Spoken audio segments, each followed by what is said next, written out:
আমরা তার স্মরণে বৃত্তি পরীক্ষা পুরস্কার বিতরণ করা হবে।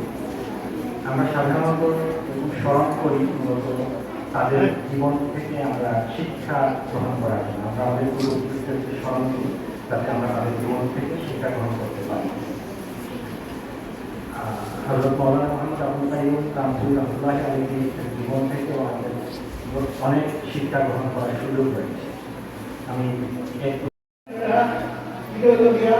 তোমাদের মেধারে আমরা শিক্ষক মন্ডলী যারা আছে পঞ্চায়েতের মেধারে কিন্তু বেড়াই করা আছে ওকে বৃত্তি বাড়ি আমি খাইলাম না ও ছাত্র আমার বৃত্তি বাড়ি আমি খাইলাম না তুমি যাই এই জিনিসটা বলো রাখবা যে আমিও পেতাম আমিও সন্তানগণ প্রতিষ্ঠিত উচ্চশিক্ষিত আলেমের এবং তার নাতি চতুর্থ প্রজন্ম নাতিরা সবাই আলোকিত। এই পরিবারে কোনো অশিক্ষিত মানুষ নাই।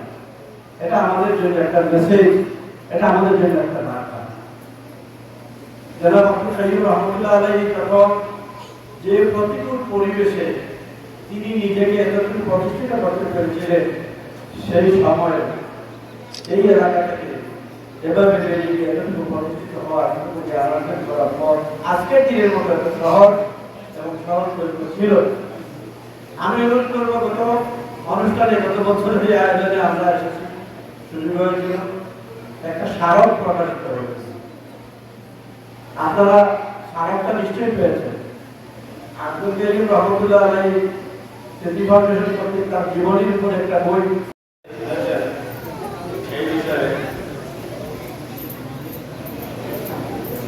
উদ্দেশ্য একটি যে ছাত্রদের মধ্যে কম্পিটিশন বা প্রতিযোগিতামূলক মনোভাব সৃষ্টি করা।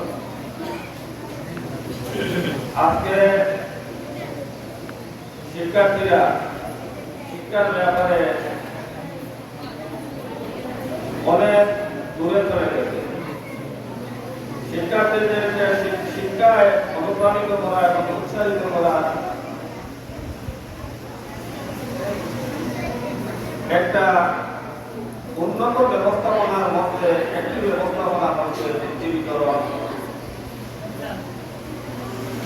এই যে মরহুম মাওলানা আবুল কাইয়ুম স্মৃতি পরিষদ নামে যে এই পরিষদ করা হয়েছে, এর দ্বারা আমার এই স্বল্প সময়ে আমি দেখছি যে যুগান্তকারী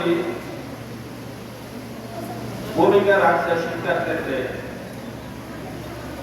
আশা করি আমরা যদি আপনাদের সহযোগিতা পাই বা যেভাবে সহযোগিতা করছেন, আমরা আশা করি আগামীতে আরো সুন্দরভাবে সমৃদ্ধভাবে আমরা এই পরিষদের মাধ্যমে ছাত্রছাত্রীদেরকে লেখাপড়ার প্রতি উৎসাহিত। এই অনুষ্ঠানের মতো একটি অনুষ্ঠানকে সাফল্যমণ্ডিত করার জন্য এলাকার সবাইকে আমি ধন্যবাদ জানাচ্ছি। প্রিয় শিক্ষার্থীবৃন্দ, এই ক্ষুধার্ত অবস্থায় যখন তোমাদের নাস্তা করার সময়, সেই সময় তোমরা ধৈর্য ধরে এখানে অবস্থান করে আমাদের এই অনুষ্ঠানকে সফল করেছ। তোমরা আরেকটু সময় একটু কথা শোনার জন্য আমি আলোচনা করেছি। প্রিয় শিক্ষার্থীবৃন্দ, প্রথমেই তোমাদের পরিচয়। শিক্ষার্থী শিক্ষার্থী হলো শিক্ষা যারা আপনি, অর্থাৎ যার আরাধনা হলো শিক্ষা, সেই হলো শিক্ষার্থী। তাহলে শিক্ষা মানে কি? শিক্ষা হলো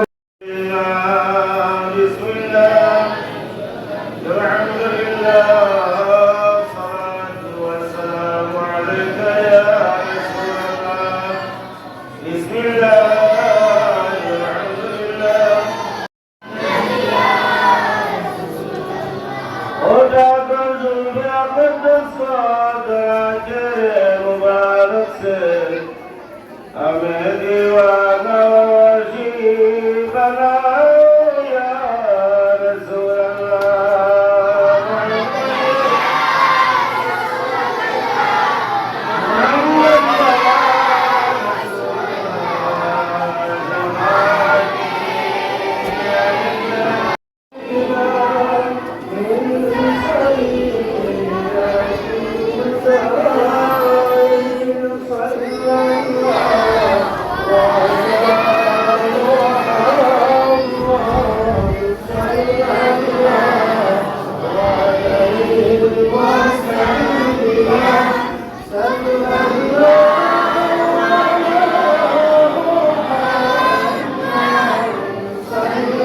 করা